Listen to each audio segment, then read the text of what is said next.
চলে আমি কি জানতে পারি তোমার তখন এই যে ফ্রাস্ট্রেশন, ডিপ্রেশন কেন ছিল? ক্যামেরাটা অফ হলে তারপর বলবো না। পডকাস্টে তো সবাই সত্য কথা বলে, এবং 2017 সালের যদি আমি পত্রিকা ঘেটে বের করি, সেখানে কিছু নিউজ অনেক দিন ধরে এসেছিল যে সাবিলা নূর হাওয়া, সাবিলা নূর কোথায়, সাবিলা নূরকে কোথাও খুঁজে পাওয়া যাচ্ছে না, এবং সে নাকি আমেরিকাতে। তুমি কোথায় গিয়েছিলে? আমি আমেরিকাতে ছিলাম। কারোর সাথে যোগাযোগ করোনি কেন, কিংবা নাটক থেকে দূরে ছিলে, কাউকে কিছু বলে যাওনি? আমার মনে হয় এটা আসলে মানে তখন আমি অনেক ছোট ছিলাম, সো আমার ওয়ে অফ হ্যান্ডলিং থিংস এখনের থেকে ডেফিনেটলি অনেক ইম্যাচিওর ছিল। আমি শুনেছি তুমি অনেক মানসিক বিপর্যস্ত ছিলে সে সময়। মানসিক বিপর্যস্ত ছিলাম না, তবে হ্যাঁ আমি মেন্টালি খুব একটা ভালো স্টেটে ছিলাম না।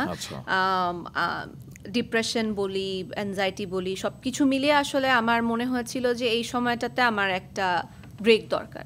আচ্ছা। এবং যেহেতু আবারও আমার বোন ওখানে থাকেন, আমার বোন এবং দুলাভাই, এবং ওটা আমার কাছে খুবই সেফ একটা স্পেস। হ্যাঁ, সো আমার আমি কিন্তু অনেক সময় ওখানে যাই এবং আমার বোনের ওখানে অনেক দিন থাকি। তুমি কি কখনো ওখানে সেটেল হয়ে যাবে? না, এখনো আসলে জানি না, বাট এই মুহূর্তে আমার কোনো সেরকম প্ল্যান নেই সেটেল হওয়ার। ওকে। সো তখন ওই সময়টা আমার মনে হচ্ছে যে আই নিড আ ব্রেক, এবং ব্রেকের সময় আই ওয়ান্ট যে আমার ফ্যামিলি আমার সাথে থাকুক। সো সেই জন্য আসলে আমি কি জানতে পারি তোমার তখন এই যে ফ্রাস্ট্রেশন, ডিপ্রেশন কেন ছিল? ক্যামেরাটা অফ হলে তারপর বলবো না। পডকাস্টে তো সবাই সত্য কথা বলে, এবং যতটুকু তুমি বলতে পারো। আচ্ছা, আমি যদি বলি যে আমার কাছে মনে হয় আমি লাইফে অনেক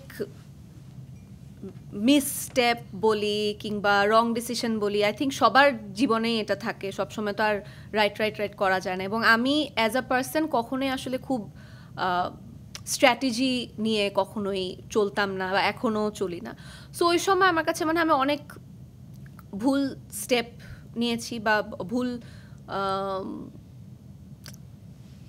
স্টেপ নিয়েছি, যে কারণে আমি আমার প্যারেন্টসদেরকে অনেক হার্ট করেছিলাম। সো ওইখান থেকে আমি আসলে সব কিছু মিলে, এবং অনেক কাজও করছিলাম তখন আমি নাটকে নিয়মিত হওয়া শুরু হয়েছে। সো তখন মনে হচ্ছে যে একটা ব্রেক আসলে দরকার। ওকে।